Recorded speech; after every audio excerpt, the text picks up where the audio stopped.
Hello guys, हमारे YouTube channel पर आपका स्वागत है। अगर आपको वीडियोस पसंद आ रही हैं तो प्लीज़ लाइक करें, कमेंट करें और शेयर करें। अगर आपने चैनल को अभी तक सब्सक्राइब नहीं किया है तो प्लीज़ चैनल को सब्सक्राइब करें। जब एक औरत उसके पास मदद मांगने के लिए आई थी, सी वॉज सिंगल पेरेंट। उसके पास 2 बच्चे थे जो बालकनी में खेल रहे थे। उसी दरमियान किसी दुर्घटनावश उसका बेटा नीचे गिर गया था। उस बच्चे की उम्र यही कोई 11 साल की रही होगी।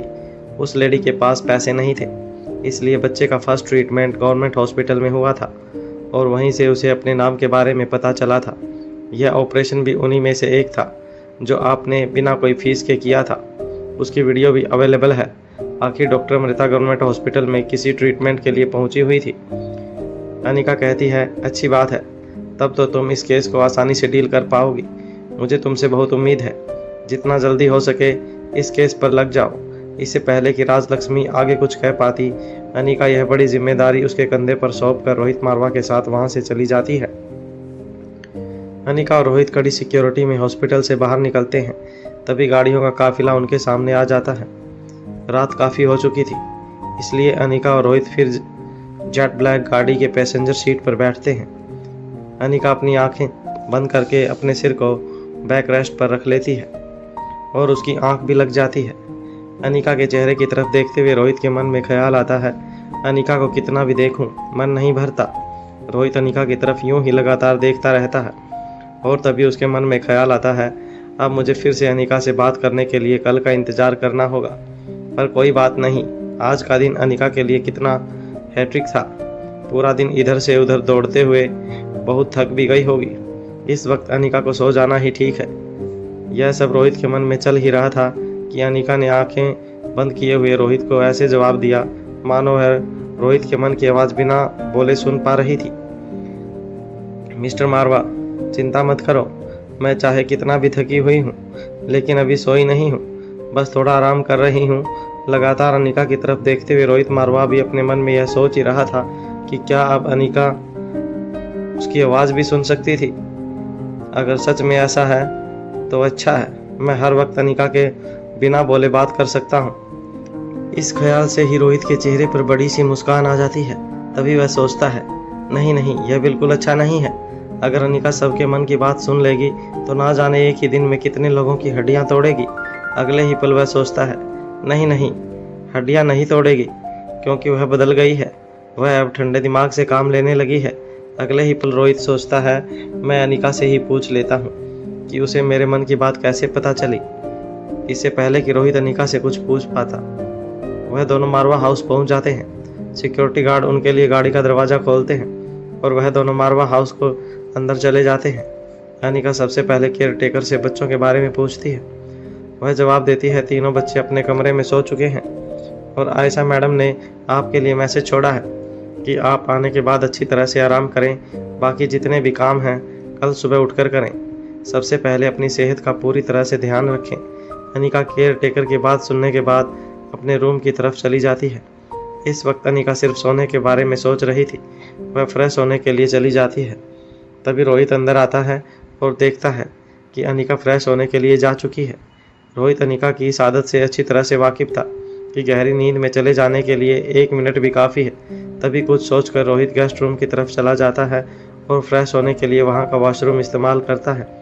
फिर तेज़ कदमों से अपने रूम की तरफ जाता है ताकि अनिका के वॉशरूम से बाहर आने से पहले वह रूम में पहुँच जाए।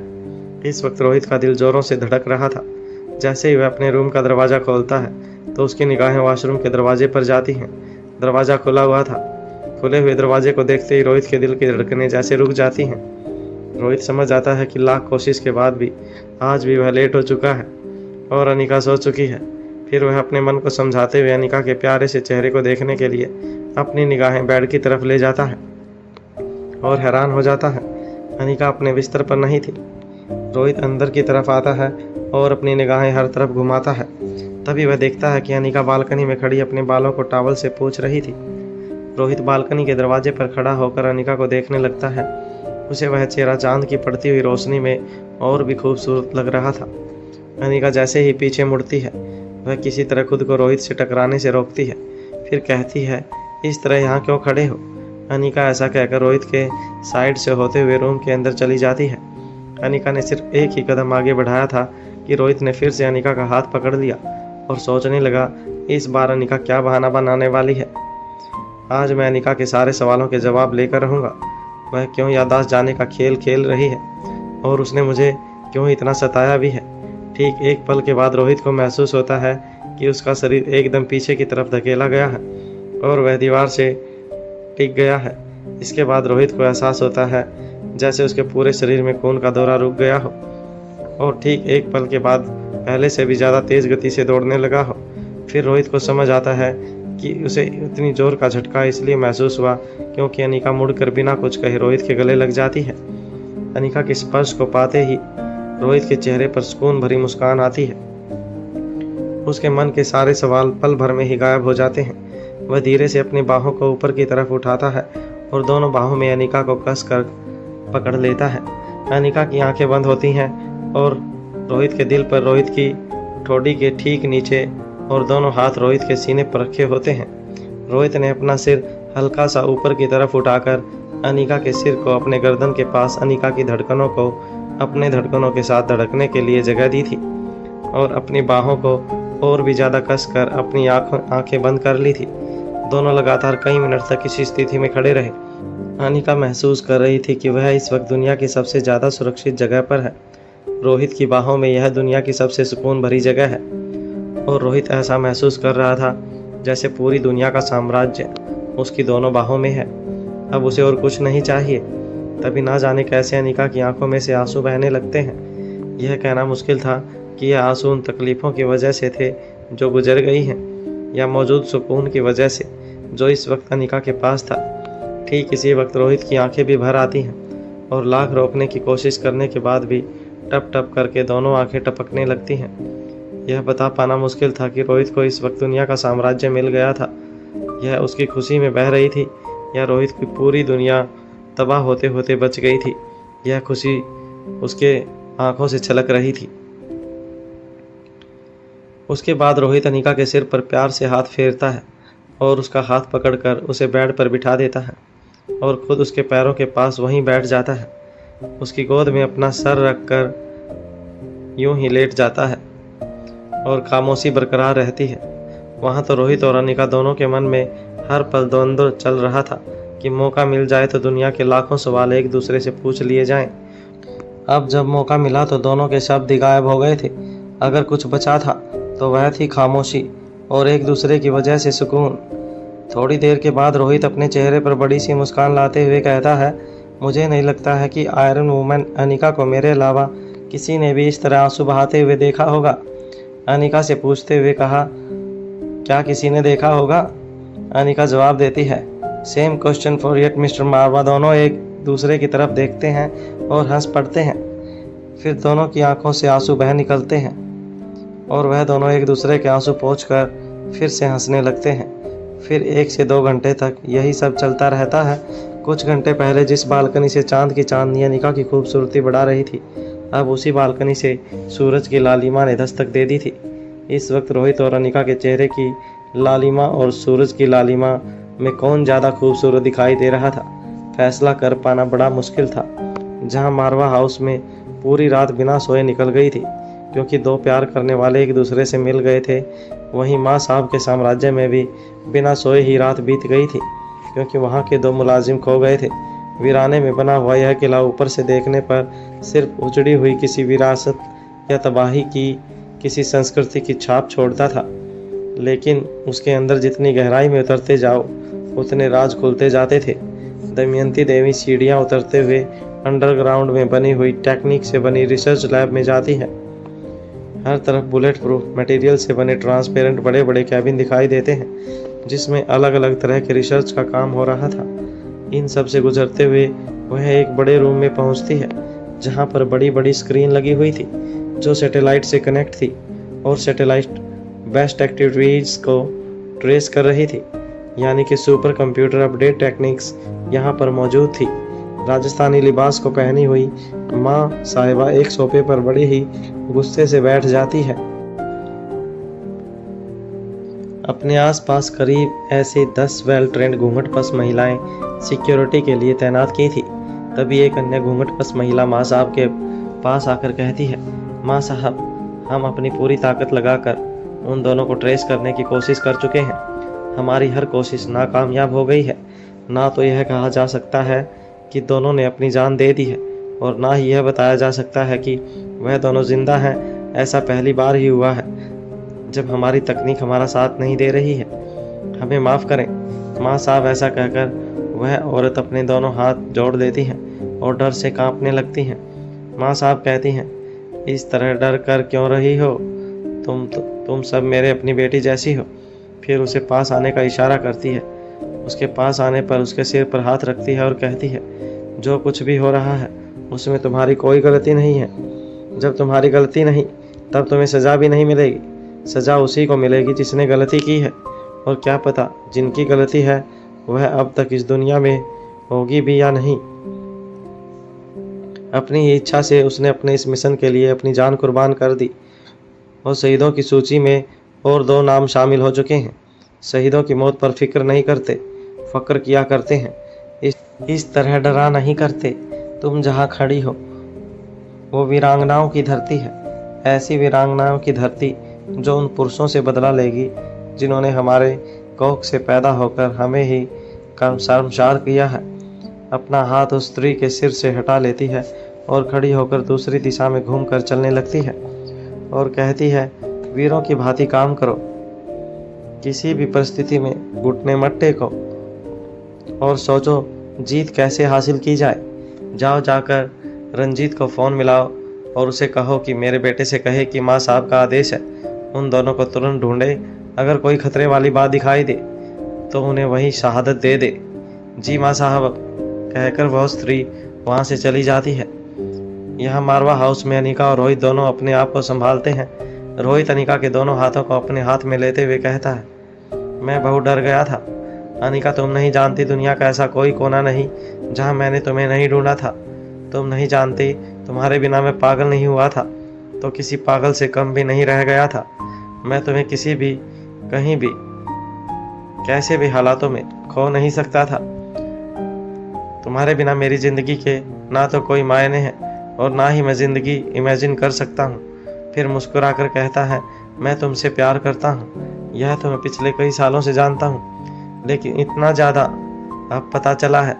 अनिका मुस्कुराती है, फिर उसके चेहरे के भाव बदल जाते हैं और वह सीरियस होकर कहती है, मुझे मरने से कभी डर नहीं लगा, लेकिन यह पहली बार था जब मुझे पता चला कि मेरे अपनों के लिए मुझे जीना ज़रूरी है।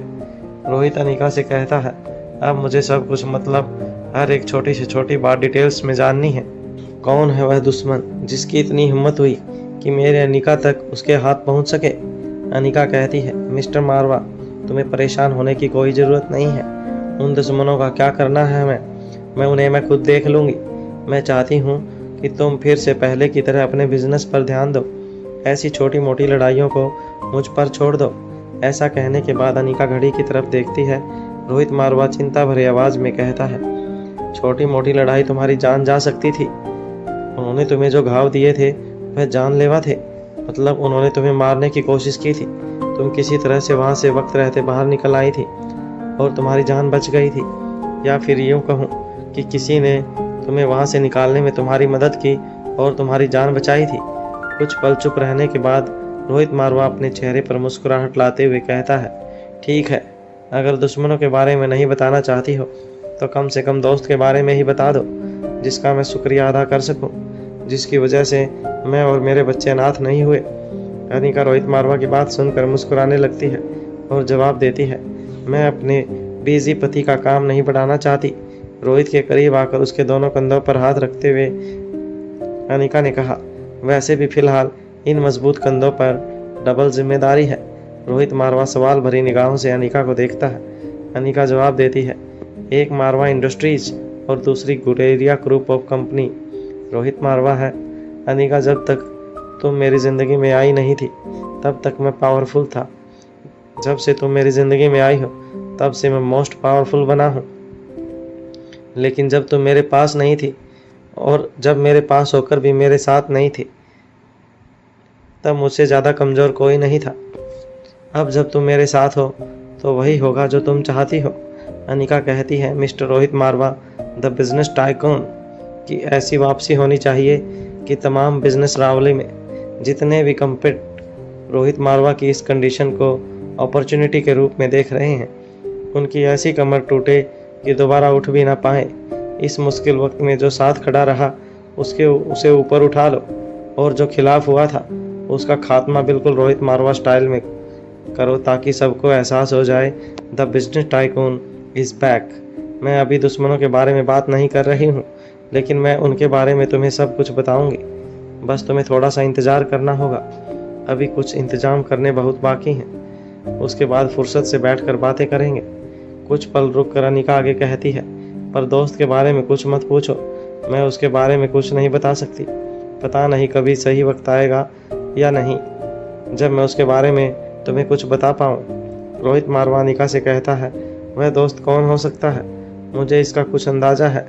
जब मैं मनाली में जंगली जानवरों से तुम्हें बचाने की कोशिश कर रहा था, तभी गिरकर पत्थर से टकराकर मैं बेहोश हो गया था। तब मैंने बेहोश की हालत में कुछ आवाज़ें सुनी थी। कुछ ठीक से याद नहीं है कि क्या हो रहा था, लेकिन आवाज़ किसी औरत की थी और बिल्कुल तुम्हारी आवाज़ से मिलती जुलती। अगर मैं सही हूँ तो इससे पहले कि रोहित मारवा आगे कुछ कह पाता, अनिका ने रोहित के होठों पर अपना हाथ रख दिया और कहा, अगर तुम समझ गए हो और उन्हें जानते भी हो, तब भी इन होठों पर उनका नाम मत आने देना। रोहित मारवा अनिका का इशारा समझ जाता है और हाँ में अपनी गर्दन हिला देता है। अनिका गुलेरिया फिर से घड़ी की तरफ देखने लगती है। रोहित मारवा अनिका से पूछती है, क्या तुम्हें किसी खास काम के लिए कहीं बाहर जाना है?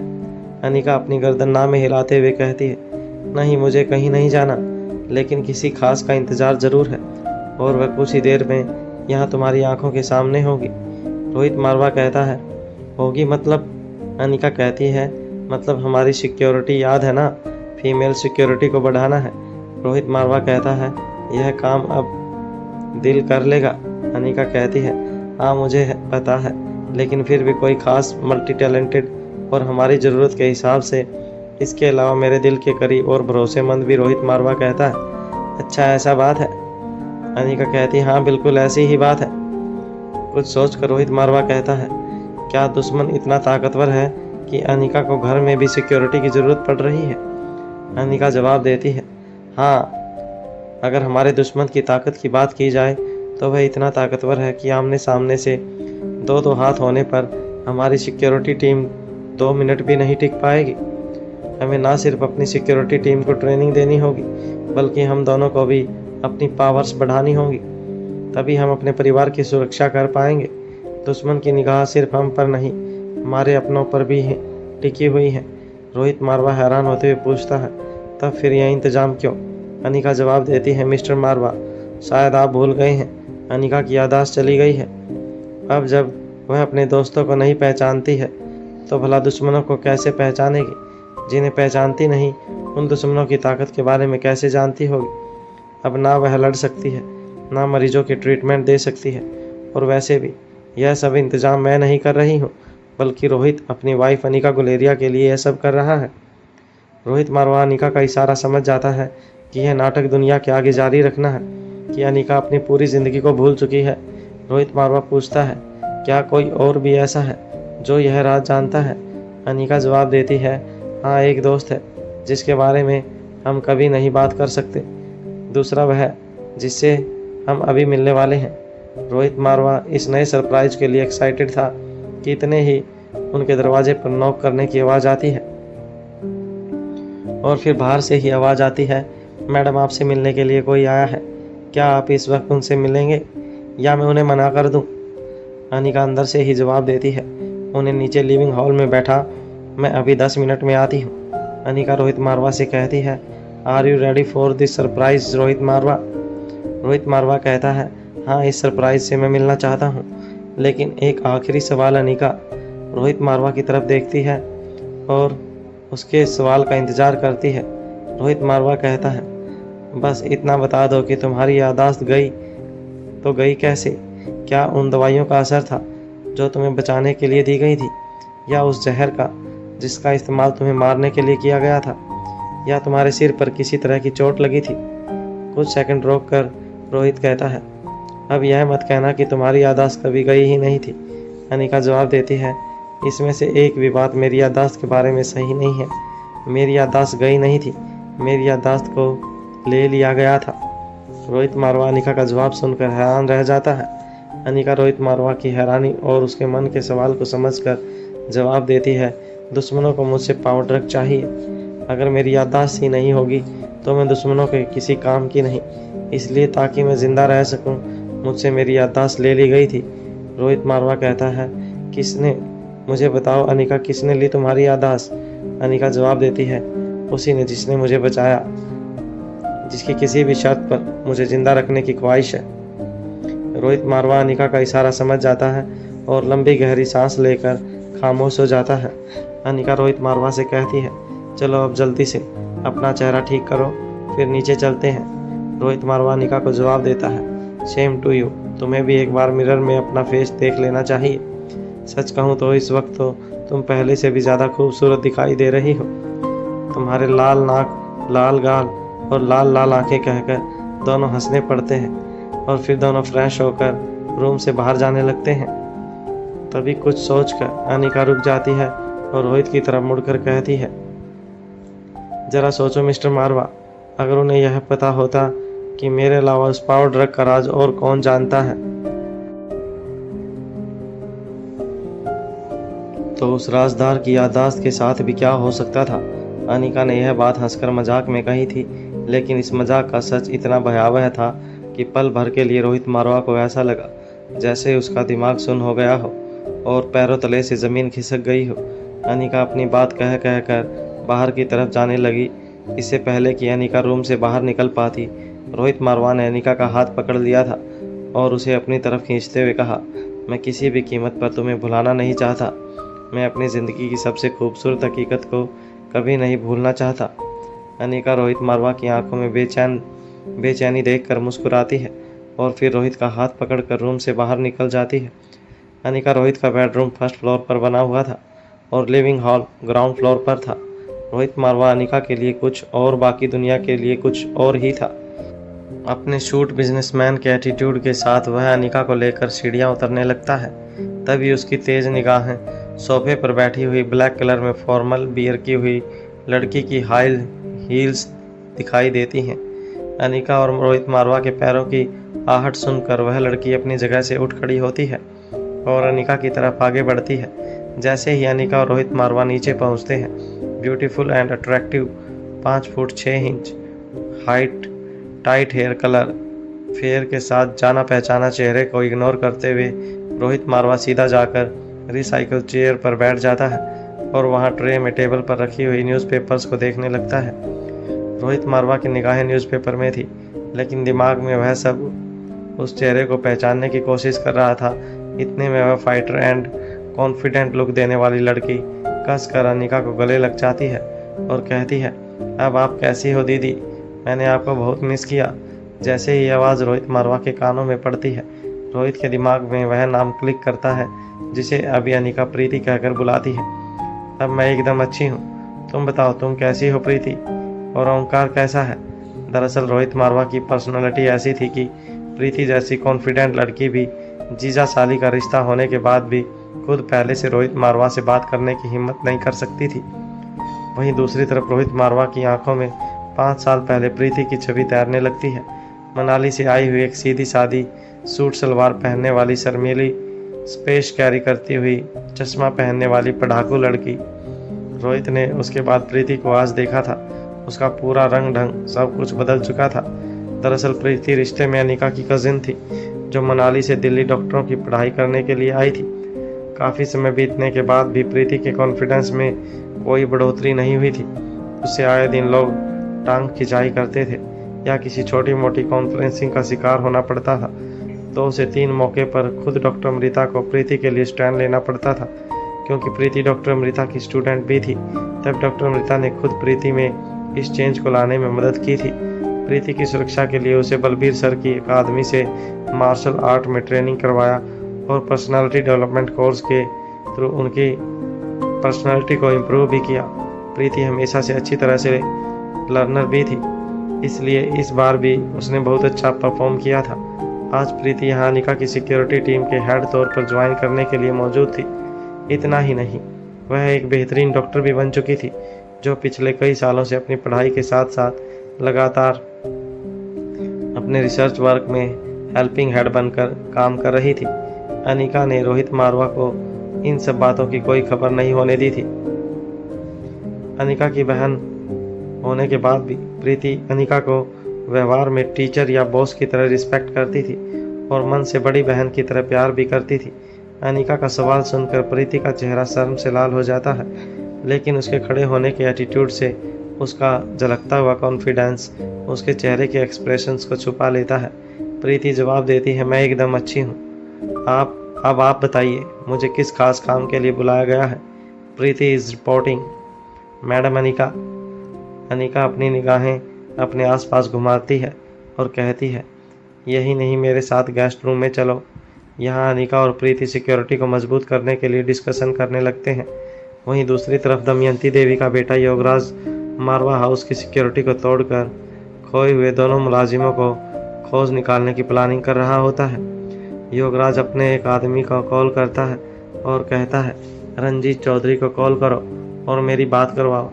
कॉल कनेक्ट होने पर योगराज रंजीत चौधरी से पूछता है, इस वक्त मारवा हाउस में हमारे कितने आदमी प्लांट किए गए हैं? रंजीत चौधरी साहब का जवाब देता है, भाई वहाँ हमारे 3 आदमी हैं। हर 8 घंटे के बाद वहाँ नौकरी की शिफ्ट चेंज होती है और हर एक शिफ्ट में हमारा कोई एक आदमी मौजूद रहता है। योगराज कहता है, उनसे पता करो कि क्या उनमें से किसी ने उन्हीं 2 औरतों को मारवा हाउस में लाते हुए देखा है? रंजीत चौधरी कहता है, भाई मैं उनसे यह सब कुछ पूछ चुका हूँ, उनमें से किसी के पास भी कोई ऐसी खबर नहीं है। योगराज कहता है, अब हमारे पास सिर्फ एक ही तरीका बचा है कि हम खुद मारवा हाउस में जाकर उन दोनों को ढूंढने की कोशिश करें।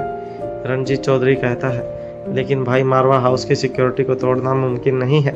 योगराज हंसते हुए कहता है, जहाँ लाठी से बात ना बने वहाँ बात से बात बनाओ। रंजीत कहता है, मैं कुछ समझा नहीं भाई। योगराज कहता है, कोई ऐसा चक्कर चलाओ जिससे कि हमारी रोहित मारवा से मीटिंग फिक्स हो जाए और यह मुलाकात मारवा हाउस में हो। तब मौके का फ़ायदा उठाकर हमारे आदमी आसानी से वहाँ पर उन दोनों को ढूंढ पाएंगे। भाई आखिर तो हम भी नामी नेता हैं, थोड़ी बहुत सिक्योरिटी गार्ड तो हमारे साथ भी हर वक्त चलते हैं। इतना कहकर वह ज़ोर ज़ोर से हंसने लगता है। उसकी हंसी के साथ साथ रंजीत चौधरी की भी हंसी सुनाई देने लगती है। योगराज रंजीत चौधरी से कहता है, अब फ़ोन रखो और वहाँ से सीधा दिल्ली के लिए निकलो। तुम्हारी फ़्लाइट की टिकट बुक कर दी गई है। वैसे भी अब मनाली में तुम्हारे लिए कोई काम नहीं बचा है। मल्होत्रा हाउस यानी कि अनिका का नौनिहाल दिल्ली के ही एक रियासी इलाके में मल्होत्रा हाउस बना हुआ था, जो एक बड़ा बंगला था। श्वेता मल्होत्रा अक्सर अपनी फार्मेसी के काम में बिजी रहती थी और कई दिनों में घर वापस आती थी। कल देर रात तक वह घर वापस आई थी और सुबह सुबह बहुत ही जल्दी में तैयार होकर घर से निकलने की तैयारी में थी। तभी श्वेता की माँ अंजलि मामी श्वेता से कहती है, श्वेता ब्रेकफास्ट तैयार है, कुछ खाकर ही घर से निकलना। श्वेता जवाब देती है, मम्मी मुझे बहुत ज़रूरी काम से जाना है, मैं बाहर ही ब्रेकफास्ट कर लूँगी। तभी अंजलि श्वेता का हाथ पकड़कर उसे डाइनिंग टेबल पर बैठाते हैं और फिर उसकी मनपसंद सैंडविच उसके एक हाथ में पकड़ा देती है और दूसरे हाथ में जूस से भरा हुआ गिलास। फिर कहती है, तुम्हें हमेशा ही ज़रूरी काम होते हैं, अपनी सेहत से ज़्यादा ज़रूरी और कुछ नहीं है। तुम खुद पर बिल्कुल भी ध्यान नहीं देती हो। चलो फटाफट से इसे खाओ और मुझे बताओ आज कौन सा ज़रूरी काम है तुम्हें। तुम रात को भी बहुत देर से आई थी, सुबह भी इतनी जल्दी उठ गई और अब इतनी जल्दी में हो कि अपनी माँ से भी बात करने की फुर्सत नहीं है। श्वेता जवाब देती है, अनिका दीदी का मैसेज आया था, उन्हें श्रेया दीदी के इलाज के लिए वांगा पट्टू के फार्मूले से बनी स्ट्रेस फ्री करने वाली यह दवाई चाहिए जो उन्होंने 6 साल पहले बनाई थी। फिर सैंडविच से बाइट लेते हुए आगे कहती है, इसमें से करीब 50 से कुछ ज़्यादा टैबलेट अभी भी बची हुई हैं, बस वही पहुंचाने जा रही हूँ। श्वेता की बात सुनकर अंजलि मामी के चेहरे पर आशा की किरण और मुस्कान साथ साथ दिखाई देने लगते हैं। वह एक्साइटेड होकर पूछती है, क्या अनिका ठीक हो गई है? क्या अब वह डॉक्टर अमृता बनकर फिर से अपने पेशेंट को ट्रीट करेंगी? श्वेता ने उदासी भरी आवाज़ में जवाब दिया, नहीं मम्मा, ऐसा कुछ नहीं है। उन्होंने मुझे वह टैबलेट अपनी असिस्टेंट राजलक्ष्मी भाभी को देने के लिए कहा है और उनके मैसेज से मुझे ऐसा लग रहा है जैसे यह ट्रीटमेंट राजलक्ष्मी भाभी खुद करने वाली हैं। भारी मन से श्वेता जल्दी जल्दी अपना ब्रेकफास्ट पूरा करती है, फिर अपनी माँ से कहती है, मम्मा, यह गोलियां अनिका दीदी खुद बनाई थी। बहुत महंगी होने की वजह से अभी भी हमारे पास कुछ बाकी बचे हैं। यह उनकी अमानत है। अगर उनमें से किसी काम की आती है तो मुझे बिना किसी संकोच के यह उन तक पहुंचा देनी चाहिए। मैं ठीक कह रही हूँ ना माँ? इससे पहले कि अंजलि श्वेता की बात पर हामी भरती, पीछे से किशन मल्होत्रा की आवाज़ आती है। तुमने बिल्कुल ठीक किया। तुमने साबित कर दिया कि तुम मल्होत्रा परिवार की बेटी हो। I am proud of you my daughter. Anjali कहती है, तुम्हारे पापा बिल्कुल ठीक कह रहे हैं। आज हम जिस स्थिति में हैं वो अनिका की वजह से हैं, वरना अपने बिजनेस के साथ साथ हम भी पूरी तरह से डूब चुके थे। दरअसल मार्केट में इनके एक एक गोली की कीमत करोड़ों में थी। यह गोली किसी हीरे से कम नहीं थी। इसी वजह से अभी भी कुछ गोलियां 6 साल बाद भी बेची हुई हैं। आनंद फानंद में श्वेता बड़ी ही सावधानी से गोलियों को अपने बैग में रखती है और लाइफ केयर हॉस्पिटल के लिए निकल जाती है। उधर मनाली में इंस्पेक्टर गिरीवाल और उसकी पूरी टीम ने भी बीती रात जाकर बिताई थी, क्योंकि उन्होंने रोहित मारवा के उस अनजान दुश्मन को पहचान लिया था और उसका पीछा करने के बाद पूरी रात यह पता करने में बिता दी कि वह कौन है और अच्छी तरह से पुष्टि की थी कि उसका शक बिल्कुल सही है। इंस्पेक्टर गैरीवाल और रोहित मारवा के फ़ोन पर कॉल करता है, लेकिन रोहित मारवा उसे चिराग मेहता के फ़ोन पर डाइवर्ट कर देता है। चिराग मेहता कॉल अटेंड करता है। उधर से इंस्पेक्टर गैरीवाल कहता है, मारवा साहब, आपका काम आपके सरकारी नौकर ने कर दिया है। इससे पहले कि इंस्पेक्टर गैरीवाल आगे कुछ कहता, चिराग मेहता ने इंस्पेक्टर गैरीवाल से कहा, चिराग मेहता बात कर रहा हूँ, बताइए इंस्पेक्टर गैरीवाल, आपको क्या कहना है? इंस्पेक्टर गैरीवाल चिराग मेहता की आवाज़ सुनकर चौंक जाता है और एक पल रुक कर कुछ सोच कर कहता है, बात बहुत इम्पोर्टेंट है, मैं सिर्फ मारवा साहब को ही बताऊंगा, आप मेरी उनसे बात करवाइए। चिराग मेहता कहता है, उन्होंने ही आपकी कॉल मुझे डाइवर्ट की है। इसका मतलब साफ है कि वह चाहते हैं जो भी इन्फॉर्मेशन आपके पास है वह आप मुझे दें। इंस्पेक्टर गैरीवाल कहता है, आज से पहले ऐसा कभी नहीं हुआ जब मारवा साहब ने मेरा फ़ोन डाइवर्ट किया हो। चिराग मेहता ने जवाब दिया, इंस्पेक्टर गैरीवाल, आप बड़े खुशकिस्मत हैं। बिना किसी अपॉइंटमेंट के आपको रोहित मारवा सर के ना सिर्फ बात करने का मौका मिला है बल्कि उनके काम करने का भी। उनसे बात करने के लिए बड़े से बड़े बिजनेसमैन और नेताओं को भी महीनों इंतज़ार करना पड़ता है। खैर, आप मेरा समय बर्बाद ना करें, जो बताना चाहते हैं वह जल्दी बताएं। इंस्पेक्टर गैरीवाल ने जीत करते हुए दोबारा कहा, मैं सिर्फ रोहित मारवा साहब को ही बताऊंगा। चिराग मेहता जवाब देता है, सर से आपकी बात नहीं हो सकती। अब से आपको जो भी बात करनी है वह मुझसे ही करनी होगी। चेतावनी के स्वर में चिराग मेहता ने इंस्पेक्टर गैरीवाल से कहा, और अगर आप बात नहीं बताना चाहते हैं तो क्या मैं समझ लूं कि यह आपका इनाम वापस करना चाहते हैं? चिराग मेहता की बात सुनकर इंस्पेक्टर गैरीवाल सकपका गया था और अपनी टोन में बदलते हुए कहा, नहीं नहीं, आप मेरी बात का ऐसा मतलब मत निकालो। दरअसल बात ऐसी है, अब आपसे बात हुई या मारवा साहब से, मेरे लिए तो एक ही है। इसके बाद इंस्पेक्टर गैरीवाल चिराग मेहता को बताता है, रोहित मारवा साहब के इंटरनेशनल पैराडाइज होटल में ही उनका दुश्मन रुका हुआ था। उसका नाम रंजीत चौधरी है और वह दिल्ली का ही बासिंदा है। इंस्पेक्टर गैरीवाल रंजीत चौधरी को सारी डिटेल्स चिराग मेहता को भेज देता है। तभी चिराग मेहता के फ़ोन पर योगराज के एक आदमी का कॉल आता है और वह एक ज़रूरी प्रोजेक्ट पर बात करने के लिए रोहित मारवा से कुछ घंटे बाद मिलने के लिए दरखास्त करता है। सर, मेहता जवाब देता है, ठीक है, मैं शेड्यूल देखकर थोड़ी देर में बताता हूँ। योगराज का आदमी कहता है, देखिए बहुत अर्जेंट काम है, आज ही मिलना ज़रूरी है। अगर सही कहूँ तो अभी तुरंत ही मिलना है। प्लीज़ किसी भी तरह करके हमारी मीटिंग रोहित मारवा जी से करवा दीजिए। आदमी के बार बार रिक्वेस्ट करने पर चिराग मेहता जवाब देता है, ठीक है, मैं देखता हूँ। अगर किसी तरह मैनेज हो सका तो मैं मीटिंग फिक्स करके आपको इन्फॉर्म करता हूँ। ऐसा कहकर चिराग मेहता फ़ोन रख देता है और रोहित मारवा को कॉल करता है।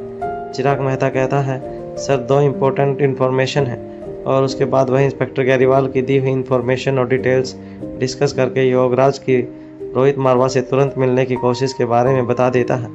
इधर मारवा हाउस के गेस्ट हाउस में अनिका प्रीति से कहती है, उनकी पूरी बॉडी को स्कैन करो। मुझे पूरा यकीन है कि उनकी बॉडी में कहीं ना कहीं कोई ना कोई ऐसा एविडेंस ज़रूर मिलेगा जिससे उन्हें ट्रेस किया जा सके। प्रीति कहती है, मैडम, उनकी बॉडी में जो भी डिवाइस होगी उसे ऑपरेट करके निकालना मेरे लिए चुटकियों का काम होगा, लेकिन उसके बाद उस डिवाइस का क्या करना है अनिका कहती है, तुम उसकी चिंता मत करो, उसका भी इंतज़ाम कर दिया गया है।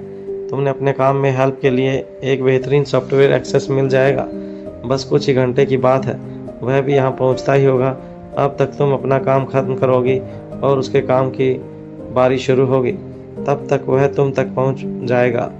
प्रीति कहती है, वह कौन है और उसका नाम क्या है, मैं उसे कैसे पहचानूं? इस कहानी को सपोर्ट करने के लिए